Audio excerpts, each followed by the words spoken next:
Hola a todos, bienvenidos a En la Mesa, una producción de Referente.mx. Me da gusto estar con ustedes. Me presento, yo soy Luis Villavicencio y vamos a estar trabajando hoy con tres muy buenos amigos en esta mesa de debate y análisis. Hoy vamos a estar tocando el tema de las elecciones en el estado de Chihuahua. La semana pasada dio inicio el proceso electoral de manera formal. Y en los próximos meses vamos a estar viendo una serie de movimientos políticos muy interesantes, pero es importante que veamos cómo llegamos a este punto de la elección y cómo podría estarse desenvolviendo todo el proceso a lo largo de los próximos meses y semanas. Quiero darle la bienvenida a quienes me acompañan, un verdadero honor, todos muy buenos amigos. En primer lugar, por aquí está Ileana Casas, ella es comunicóloga por licenciatura y maestría, consultora de empresas y ONGs en esta área. Es una de las primeras creadoras de contenido que yo conocí todavía cuando estábamos en la universidad y la pueden encontrar en su podcast Libre Albedrío. ¿Cómo estás, Ileana? Buenas noches.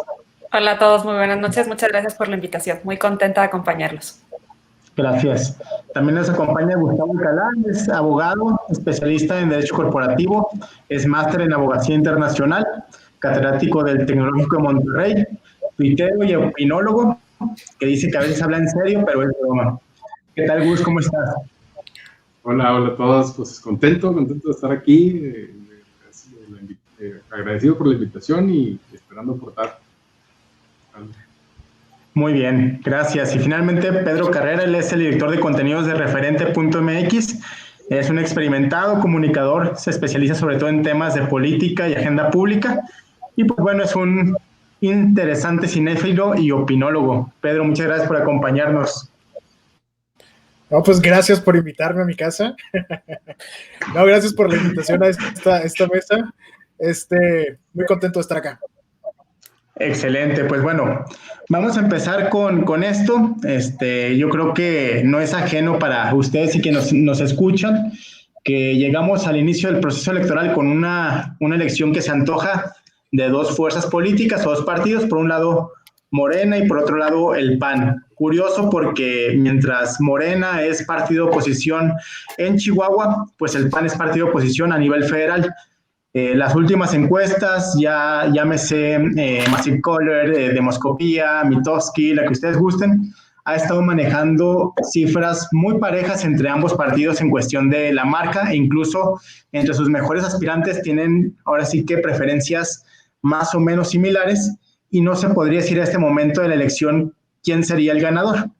Entonces, me gustaría no enfocarnos de inicio en ellos y pasar a pensar qué va a pasar con las demás fuerzas políticas, con los demás partidos. Tenemos al PRI, tenemos el Movimiento Ciudadano, Nueva Alianza, Encuentro Solidario, que está renovado.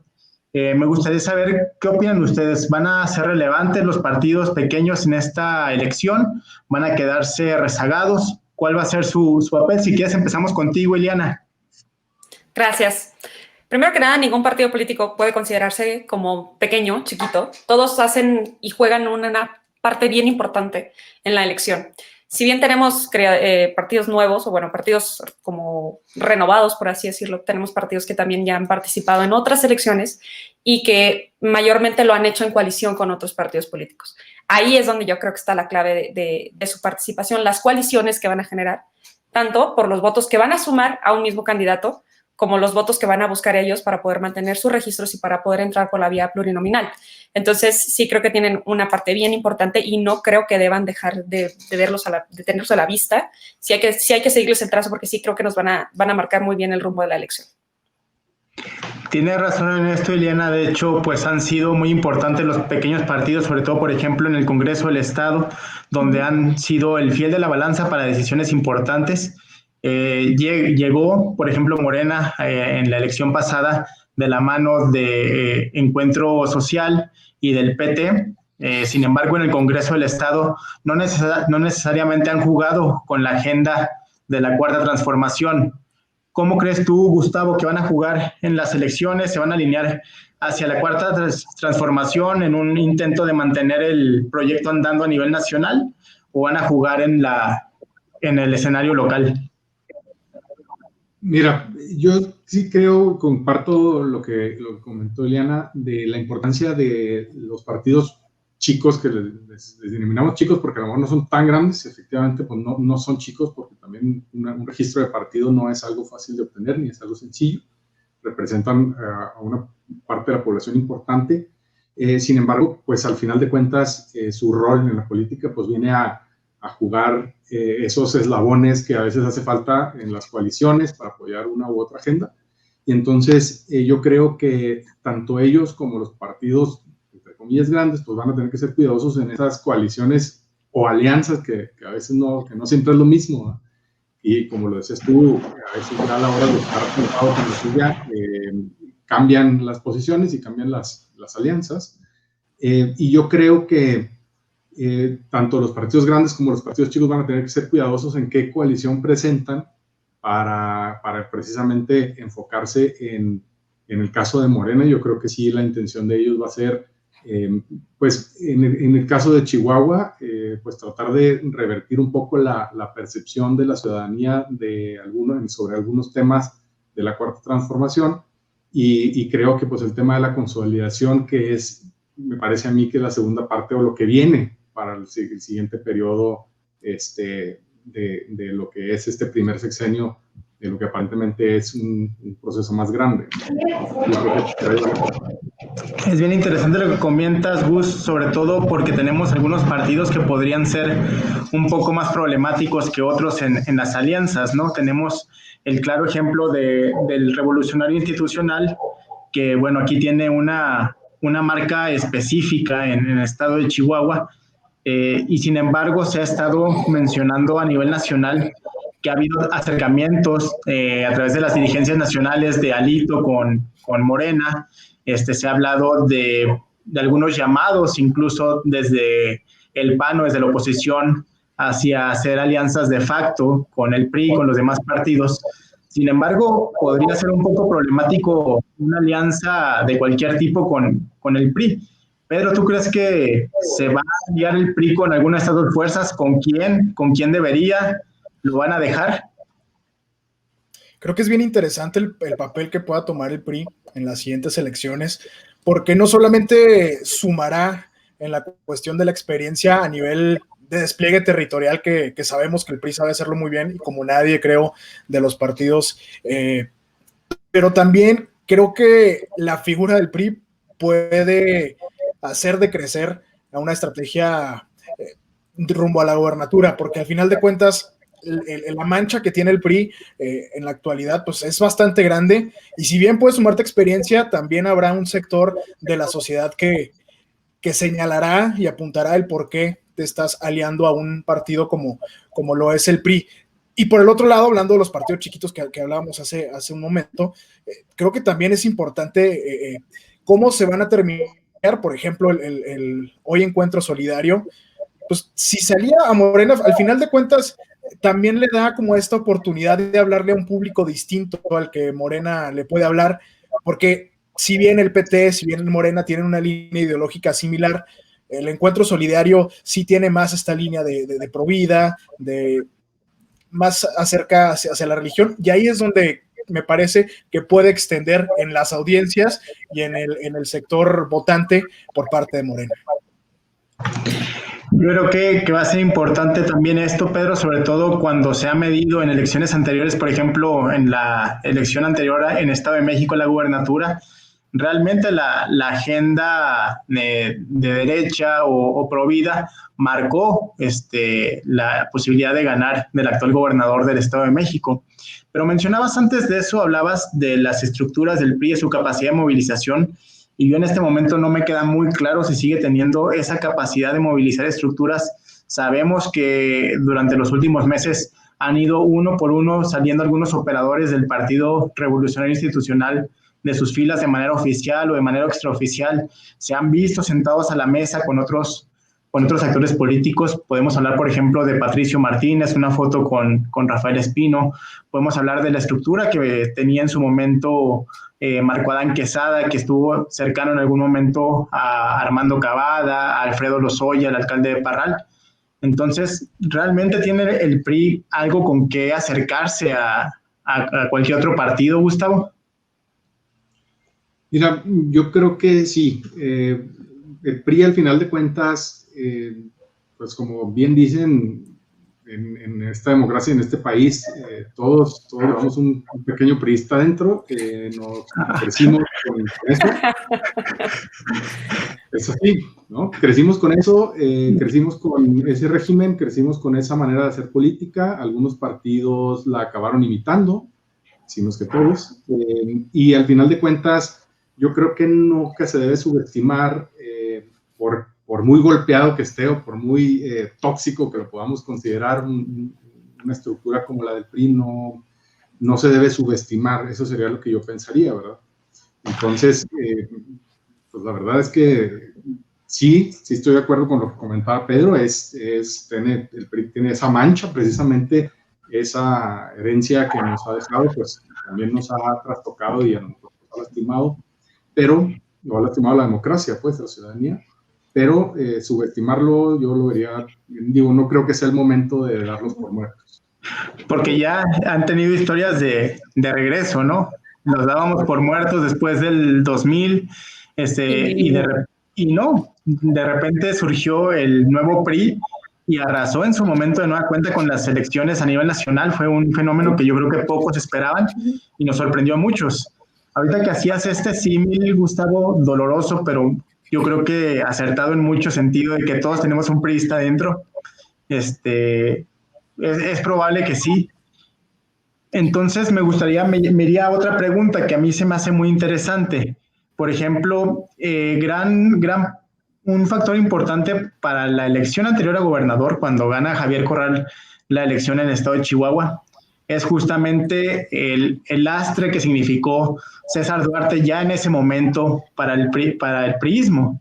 Si bien 3 años antes había sido su mejor activo, fue quien arrastró a los demás candidatos, incluso repitió ahí una amplia mayoría en el Congreso del Estado en su elección intermedia. Pues bueno, hacia el final de su administración era ya innombrable prácticamente, era alguien de quien todos se querían desmarcar. No se podía por la misma vida institucional del partido, pero bueno, siempre estos gobernadores o los gobernadores suelen tener suelen representar un activo o ser un lastre para su partido en la elección. ¿Qué papel va a jugar Javier Corral, Liliana? ¿Qué opinas? Javier Corral ha pasado por muchas etapas durante su administración. De entrada, hay que contextualizar, es la primera administración de 5 años. Es un quinquenio y aunque se escuche un tecnicismo, la verdad es que un año hace la diferencia, mucho. Entonces, eso es lo primero que tiene Javier Corral. Luego, Javier Corral trabaja con la doble administración municipal, que eso tampoco había sucedido antes, que hubieron elecciones para reelegir, que se reelige Maru. Entonces, trae un contexto muy interesante político. Y luego tenemos un contexto social todavía mucho más interesante. Ha sido un quinquenio de bastantes retos.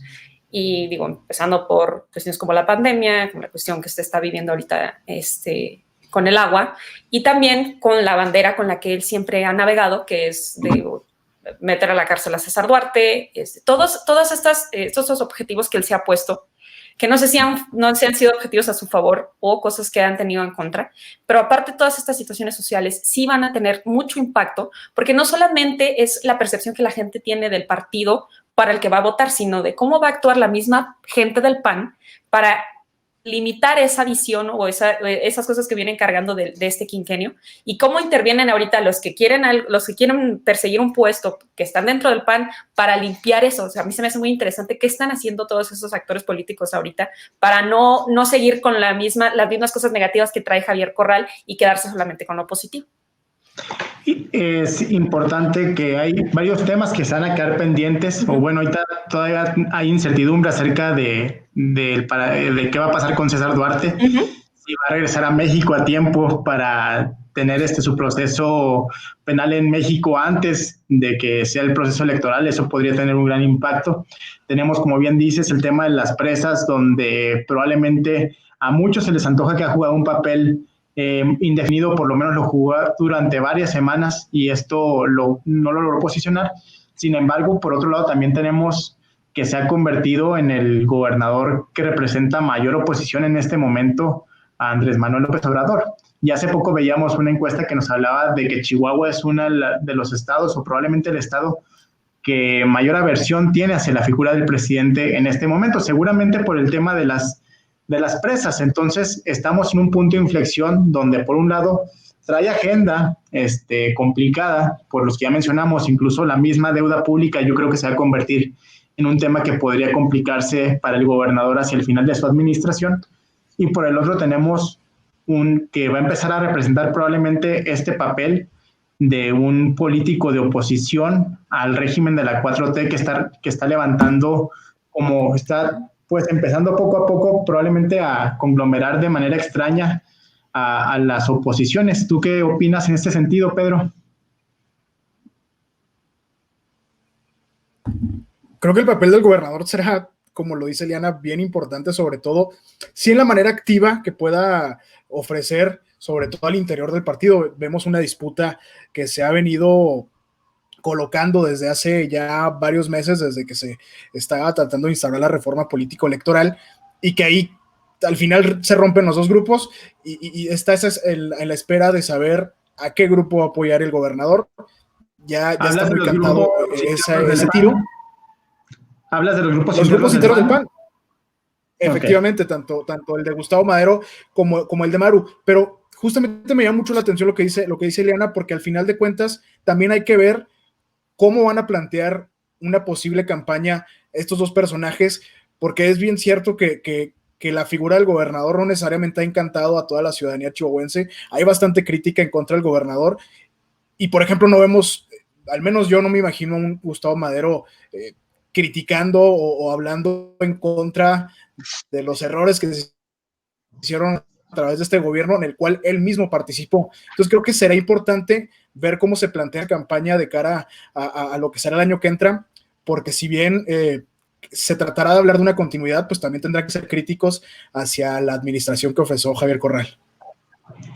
Y es que en este punto, tanto Morena como Acción Nacional están promoviendo obviamente sus campañas en torno a sus fortalezas, ¿no? Por un lado tenemos, como bien dices, en el PAN, dos aspirantes. Por un lado, Maru Campos, alcaldesa de Chihuahua, que viene con un capital político importante, una reelección ganada con un amplio margen. Tienes a Gustavo Madero, que se ha logrado colocar como senador también de oposición abierta, Andrés Manuel, podría ser su activo. Y por otro lado tenemos en Morena figuras muy relevantes. Tenemos a Cruz Pérez Cuellar, que es muy, muy bueno para jugar la contra el gobernador. Tiene una historial ahí de rivalidad personal que lo vuelve interesante. Tenemos a Rafael Espino, que tal vez está llegando o tratando de llegar por un ala un poquito más moderada, pero aún así en defensa de la Cuarta Transformación. Sin embargo, ninguno de los dos partidos está volteando a ver probablemente los peligros que tienen, y ambos partidos llegan con fuertes confrontaciones internas. En ambos partidos se habla de guerra sucia, en ambos partidos hay un enfrentamiento real de fuerzas, de grupos internos que podrían llegar a descarrilar cualquier candidatura, sea cual sea el aspirante. Podría llegar esto a mermar en su capacidad real de ganar una elección a gobernador. No sé si alguien se quisiera aventurar a hablar de cuál de los dos va a tener más capacidad de controlar su elección interna, si va a ser la oposición la que logre congregarse y organizarse por este bien mayor, o si la 4T, la Cuarta Transformación, va a ser el proyecto que logre alinear a perfiles tan distintos como el de Rafael Espino, Cruz Pérez Cuellar, Juan Carlos Loera, en torno a un proyecto de unidad. ¿Qué opinan? ¿Quién se avienta? Vas, Ileana. Yo creo que sí es difícil llegar a un acuerdo entre todos. Es bien complicado. Y ya hemos sabido que tanto en política como en cualquier otra cosa, divide y vencerás. Entonces, obviamente, yo como oposición o contrincante de otro partido, sé que entre más conflicto interno tenga otro partido político, pues más posibilidades tengo yo de posicionarme mejor. Sin embargo, y a título personal, creo que sí tiene que haber como una mano divina que ponga orden. Sí tiene que haber alguien más que venga a estructurar, porque ahorita hay demasiados conflictos de intereses. Tenemos ya historial, por ejemplo, con Cruz Pérez Cuellar, por ejemplo, que también lo tuvimos en la elección pasada a gobernador. Entonces, sí creo yo que tiene que haber alguien o algo que venga y sea el intermediario para poder medir cómo le va a ir mejor al partido, porque, por ejemplo, hablando de Morena, pues tiene mucho que ver que gane Morena para que tenga apoyo la 4T. O sea, sí tiene que haber algún intermediario, un intercesor, perdón, para que pueda haber algún acuerdo entre los partidos políticos, porque el tiempo se está agotando, hay cada vez más situaciones que ya se están saliendo de control, y creo que si ahorita no muestran unidad, ahorita que estamos empezando el periodo electoral, ya para cuando lleguen las elecciones, ya va a ser muy tarde para que el ciudadano pueda cambiar su opinión.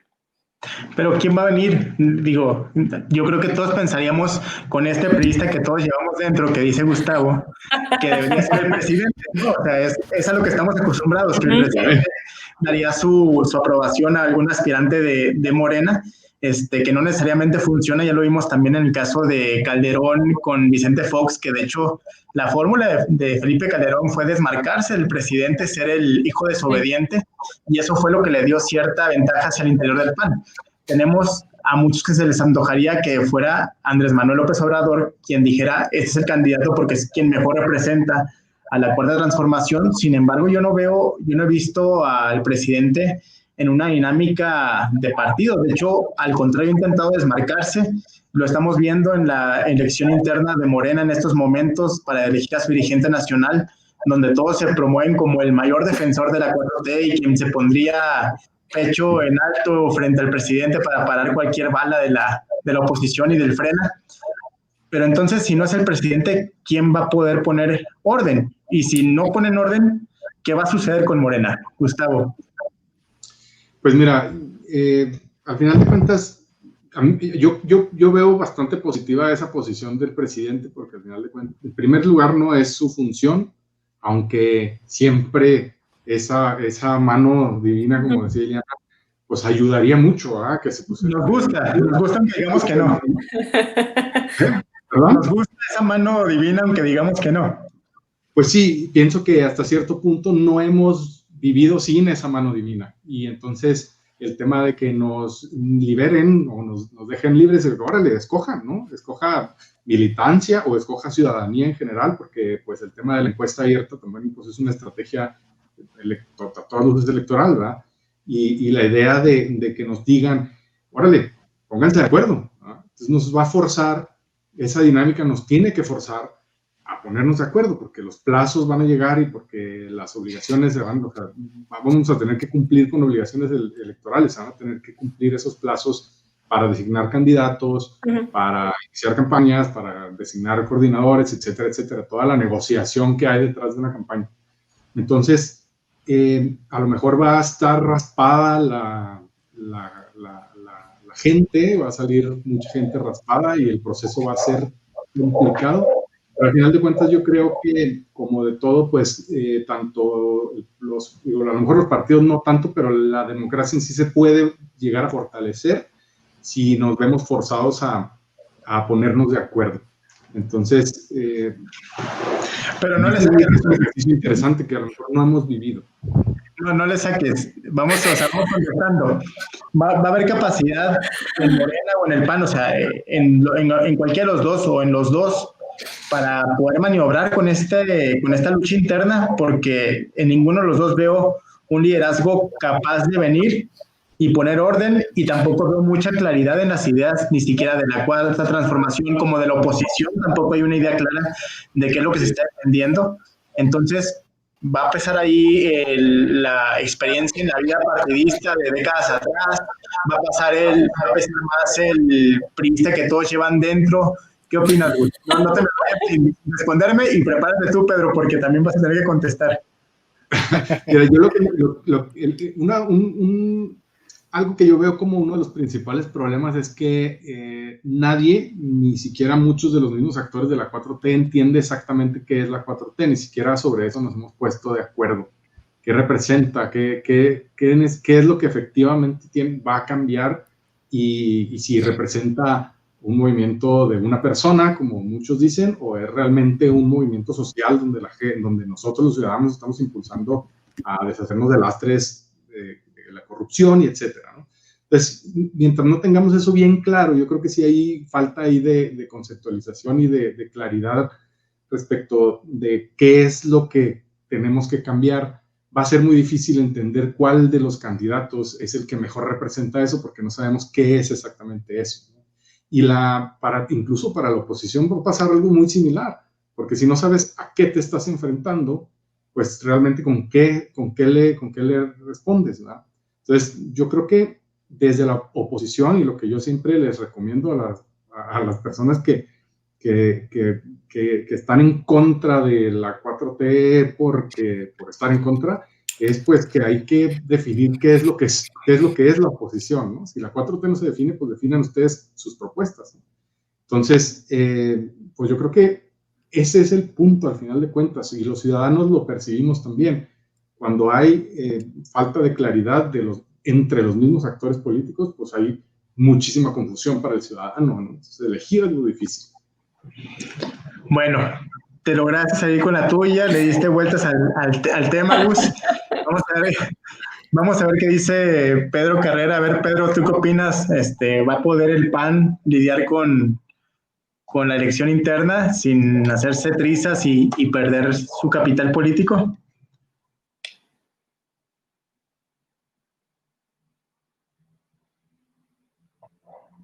No te escuchamos, Pedro.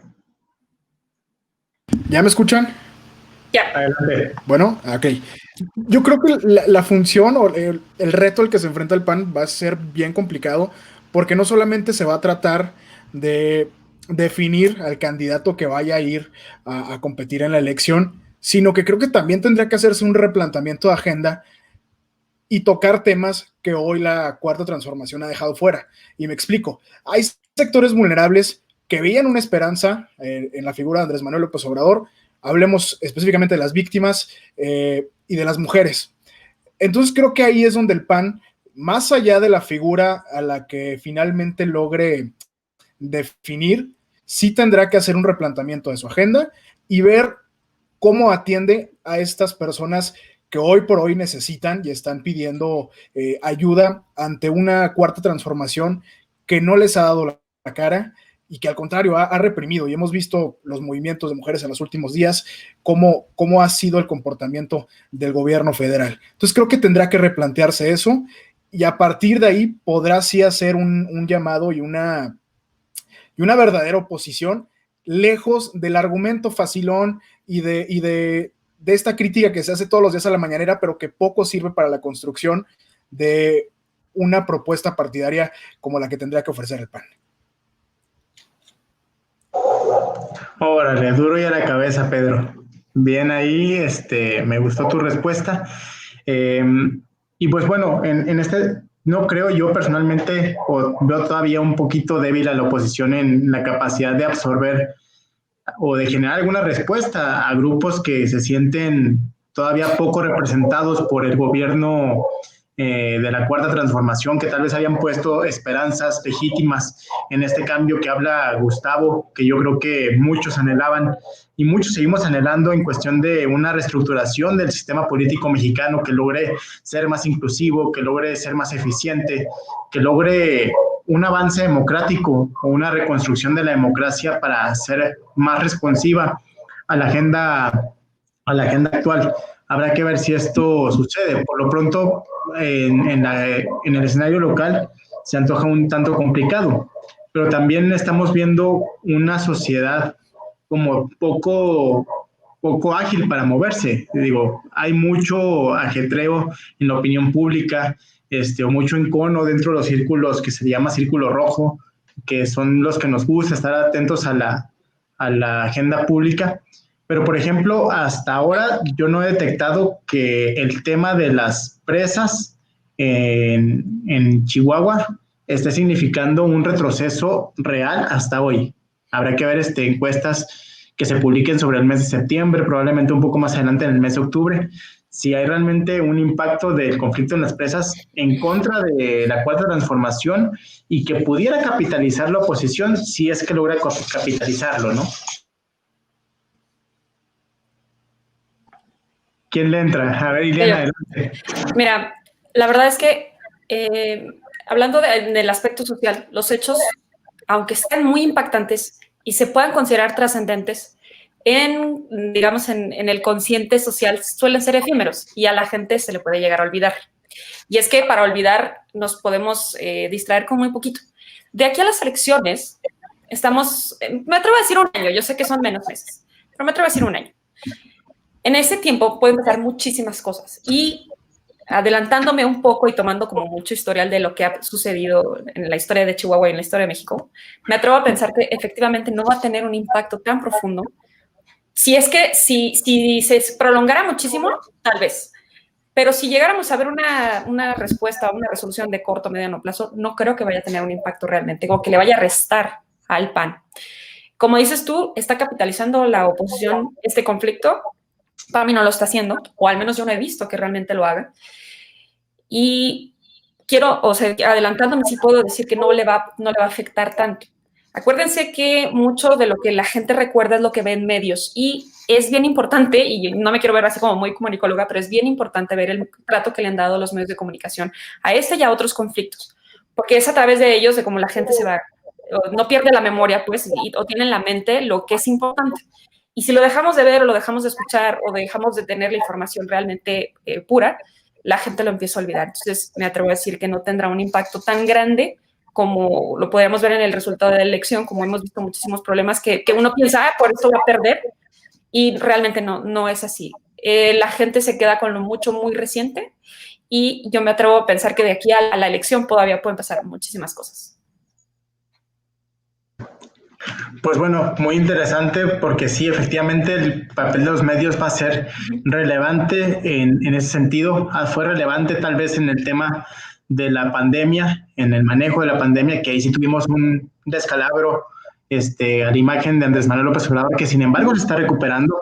Si uno revisa el tracking poll que hace diariamente El Economista, vamos a ver que nueva cuenta su preferencia positiva o su opinión positiva está por encima de la opinión negativa. Entonces, un fenómeno curioso y habría que ver cómo va a pegar esto de las presas en el estado de Chihuahua. Todavía no tenemos una respuesta. Me gustaría que pudiéramos empezar a cerrar algunos comentarios finales y tal vez escucharlos acerca de cuál es su previsión acerca, no de quién va a ganar, no de quién va a ser el bueno, pero sí, ¿cómo creen ustedes que vamos a vivir los próximos meses de elecciones o de campañas, tanto la parte interna de definición de candidatos, la definición de estos y cómo va a estar el ambiente ahora sí cuando tengamos rivales definidos que vayan a contender en la arena pública? Si quieres empezamos contigo, Gus. Pues mira, sí, yo creo que sí vamos a salir raspadones en general, pues todos o la mayoría. No va a ser un proceso fácil porque sí ya se empiezan a ver rasgos muy marcados de una polarización, pues sí, ya fuerte. Esa polarización que la estamos viendo a nivel nacional y la estamos viendo en los medios, porque ya ahorita vemos también declaraciones fuertes tanto del presidente como del gobernador. Ya hay ese encono ahí, ese conflicto, y eso también permea al final de cuentas. Como dice Liliana, en los medios estamos viendo constantemente polarización y estamos viendo ahí a los jóvenes señores de Frena. Y estamos viendo entonces que va levantando espuma y el conflicto. Entonces yo creo que durante la campaña vamos a ver, ya vemos indicios también, o vemos muy claramente la guerra sucia. Yo creo que eso, pues como hemos visto, es lo que se ve en todas las campañas. Pero por otro lado también creo que hay un sector amplio de la población que también está harto de ese tipo de conflictos, de ese tipo de polarización, que también podría ser capitalizable por otros partidos chicos, medianos, ¿verdad? Entonces, eso es lo que yo veo. Veo un proceso complicado y luego aparte, pues no hemos salido tampoco del problema de la pandemia. Entonces, yo creo que la pandemia y el miedo a la enfermedad, etcétera, el nivel de contagios, la semaforización, etcétera, pues van a jugar un papel ahí, pues como aliado un aliado más del abstencionismo, ¿no? Entonces, pues va a ser un proceso, yo creo que sin precedentes, por la situación en la que estamos políticamente y también socialmente y con todo el tema de la pandemia. Muchas gracias, Gus. Pedro, ¿tú cómo ves que se va a poner esto? Híjole, creo que va a ser un tema bien complicado lo que sucederá el año que entra. Sí veo a partidos políticos que van a tener que no solamente disputar los votos que están ahí afuera, sino que también tendrán que convencer a la gente justamente de no caer en el abstencionismo, porque sí veo que mucha gente va a encontrar este hartazgo después del 2018, después de poner la esperanza en un cambio que parecía muy visible, que parecía se iba a concretar de manera rápida, al menos en discurso, y que no está encontrando necesariamente esas respuestas en la figura de Andrés Manuel y la Cuarta Transformación. Entonces yo creo que habrá que ver también el tema de cuánta gente se va a abstener a votar en este proceso. Hoy no veo tampoco a figuras independientes fuertes que puedan entrar al proceso, si bien hay un par que seguramente tendrán un juego importante en cuestión de alianzas, pero no veo cómo se pueda romper esta disputa entre los dos partidos, que es PAN y Morena, y sí veo un ambiente de polarización total, en el cual seguramente las propuestas van a quedar muy de lado, sino mucha disputa a través de foros como La Mañanera y de estas protestas, como lo mencionaba Gus, de Frena. Muchas gracias, Pedro, y tal vez sí sería interesante en próximas oportunidades platicar de las otras fuerzas que entran en disputa. Está por ahí bien lo que comentas de los aspirantes independientes. Van a estar el Frena, que habrá que ver cuál es el rol que toma, qué tanto impacto logra tener, y habrá que ver también qué otras fuerzas políticas entran en disputa al momento de definir preferencias hacia un lado o hacia otro. Pero bueno, ya habrá tiempo de platicar sobre eso. Me gustaría terminar contigo, Ileana, contigo comenzamos. Ahorita dijiste, no me quiero ver tan comunicóloga, pero se agradece la visión de una comunicóloga en términos de cómo van a ser las próximas campañas. ¿Qué estás esperando tú? Híjole, van a estar bien interesantes, bien interesantes. A mí me gustaría hacer una invitación a todas las personas para que sigan a esos actores políticos, los sigamos desde ahorita. Porque cuando se están las campañas o se está acercando la elección, pues obviamente vemos a una persona que está buscando un voto y que está haciendo está en un proceso electoral de marketing político. Pero yo creo que para conocer bien a nuestros candidatos es ahorita cuando tenemos que ponerles el ojo. Y bueno, no sabemos exactamente quiénes son los candidatos todavía, pero sí seguirles el paso a esos actores políticos, a esos nombres que estamos escuchando en esta etapa, porque creo que ahorita es muy importante el papel que van a jugar en la elección que viene. También, volviendo al tema de los medios de comunicación, hacer un llamado a la ciudadanía a que seamos muy conscientes con la información que consumimos, porque la manipulación de los medios de comunicación o de la información está a la orden del día.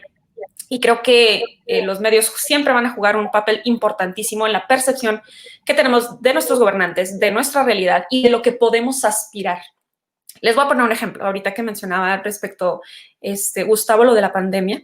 A mí se hace algo bien interesante cuando llegue la vacuna, porque, digo, aparte de los beneficios que nos va a traer y de que eso significa para muchas personas significa para nosotros como volver a la realidad, es un arma muy interesante en cuestión política, ¿no? ¿Cómo se va a utilizar ese cambio favorable que vamos a tener para la población?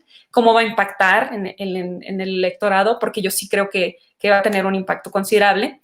Y en general manejen los tiempos cada partido político cuando decidan quiénes son los candidatos y cómo van a reaccionar las demás personas, si se van a unir, si se van a separar. Es ahorita cuando tenemos que tener mucho pegado el ojo con eso. Va a estar muy interesante. Si mal no recuerdo, se elige todo menos presidente. Es una elección muy robusta, tanto para los partidos políticos como para nosotros, para la ciudadanía, tratar de no contaminarnos con información que no necesitamos y seguir paso a paso este proceso, porque a fin de cuentas es a nosotros a quienes nos conviene tener o elegir a las personas que consideremos que son las más idóneas. Pues bueno, con esas opiniones de nuestros amigos, vamos a dar por concluida la mesa de hoy. Esta mesa de referentes, la verdad es que me llevo muchas anotaciones, muchas ideas muy interesantes. Saqué aquí varios puntos que ojalá podamos discutir en otra ocasión. Y si me lo permiten de una vez, pues proponer que se repita. Si lo podemos hacer la próxima semana, estaría Excelente. Por ahí les paso algunos puntos que podemos tocar y vamos desarrollando a la agenda que podemos ir discutiendo. Les agradezco mucho, Pedro, Ileana, Gustavo, por acompañarnos.